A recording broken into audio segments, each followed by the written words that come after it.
বন্ধ হ'ব নেকি এণ্ড্ৰিউ উইল কোম্পানীৰ অধীনস্থ 10খন চাহ বাগিচা। মুখ্য সচিবৰ এখন পত্ৰই এতিয়া চাহ শ্ৰমিকৰ মাজত হাহাকাৰ লগাইছে। চৰম আৰ্থিক সংকটত ভুগিছে ৰাজ্যৰ 10খনকৈ চাহ বাগিচা। কেন্দ্ৰীয় চৰকাৰৰ অধীনস্থ এণ্ড্ৰিউ উইল কোম্পানীৰ 10খন চাহ বাগিচা অতি শীঘ্ৰে যাব পাৰে ব্যক্তিগত খণ্ডৰ হাতলৈ। মুখ্য সচিবৰ এখন পত্ৰই এতিয়া চাহ শ্ৰমিকৰ মাজত হাহাকাৰ লগাইছে। পত্ৰখনিত পোৱা গৈছে এনে ইংগিত। এণ্ড্ৰিউ উইলৰ অধীনৰ চাহ বাগিচাসমূহ চৰম আৰ্থিক সংকটত ভুগি আহিছে। এনে লোকচানৰ বাবে বাগিচাৰ শ্ৰমিকক দিব পৰা নাই মজুৰি, শ্ৰমিকক দিব পৰা নাই নিয়মীয়া ৰেচন।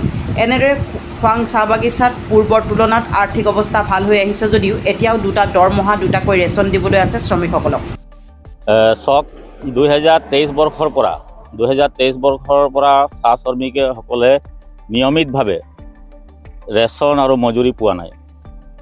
যেনেকৈ 3টা দৰমহা হ'লে 1টা দৰমহা পায়, 2টা ৰেচন হ'লে 1টা ৰেচন পায়।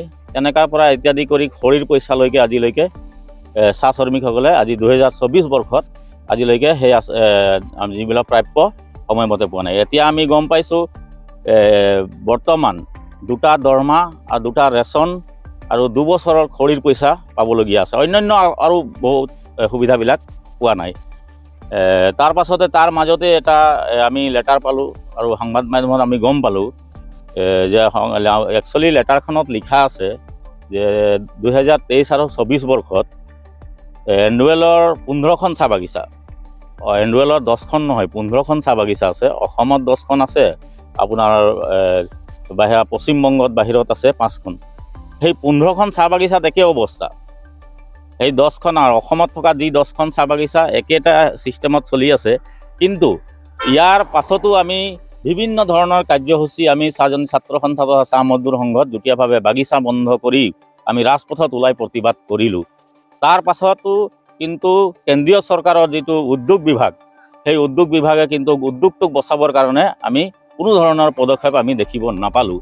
আনকি অসমৰো এটা উদ্যোগ বিভাগ আছে, সেই উদ্যোগ বিভাগটো যাতে চাহ শ্ৰমিকৰসকলৰ কোনোদিন এজন জনপ্ৰতিনিধিসকলো আহি চাহ শ্ৰমিকৰ খা খবৰ নললে। আনকি বাদ দিয়ক, অসমৰ এজন চাহ শ্ৰমিকৰ এজন সন্তান, এসময়ৰ চাহজন ছাত্ৰ সন্থাৰ কৰি যোৱা সঞ্জয় কিষাণ ডাঙৰীয়াও এই যে শ্ৰমিকসকলে 2টা 3টা দৰমহা পোৱা নাই, ৰেচন পোৱা নাই, সেইবিলাক জনপ্ৰতিনিধিজনেও তেওঁ চাহ শ্ৰমিকৰ খবৰ ল'বলৈ আমি দেখিব নাপালোঁ।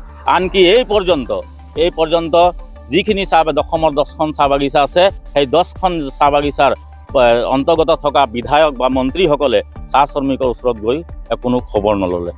ইয়াৰ পৰা আমি এটা কথা আমি বুজিব পাৰিছোঁ যে চাহ শ্ৰমিকসকল অকল ইলেকশ্যনৰ সময়ত, ভোটৰ সময়ত চাহ শ্ৰমিকসকলৰ প্ৰতি তেওঁলোকৰ দৰদ জাগে। আৰু তেতিয়া তেওঁলোকে গৈ চাহ শ্ৰমিকৰ ঘৰত তেওঁলোকে কেনেবাকৈ গৈ চাহ শ্ৰমিকৰ ঘৰত চাহ পানী আৰু ৰুটি খাই তেওঁলোকে এটা বেলেগ এটা ভাৱ ধৰি চাহ শ্ৰমিকৰ ভোটটো ল'বলৈ বিচাৰে।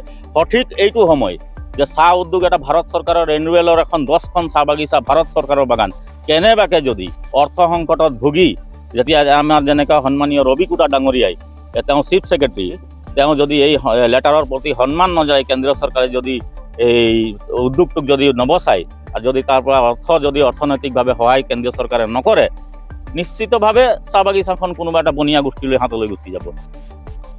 সেই ক্ষেত্ৰত আমি আজি চাহজন ছাত্ৰ সন্থা গোটেই শ্ৰমিক ৰাইজৰ হৈ আমি ক্ষোভ প্ৰকাশ কৰিছোঁ যাতে ইমান ডাঙৰ বনিয়া গোষ্ঠীক কেন্দ্ৰীয় চৰকাৰে, ভাৰত চৰকাৰে সহায় কৰিব সময়মতে বিভিন্ন আমি দেখিব পাইছোঁ সহায় কৰিছে। কিন্তু চাহ শ্ৰমিকৰ একমাত্ৰ উদ্যোগ চাহ বাগিচাখনত 99 কিমান কোটি টকা আছে, সেই কোটি টকাটো দি পিনে যাতে এই উদ্যোগটোক বচাওক। তেতিয়াহে আমি গম পাওঁ যে চাহ শ্ৰমিকৰ প্ৰতি বিজেপি চৰকাৰৰ আচল মৰম আৰু দৰদ আছে।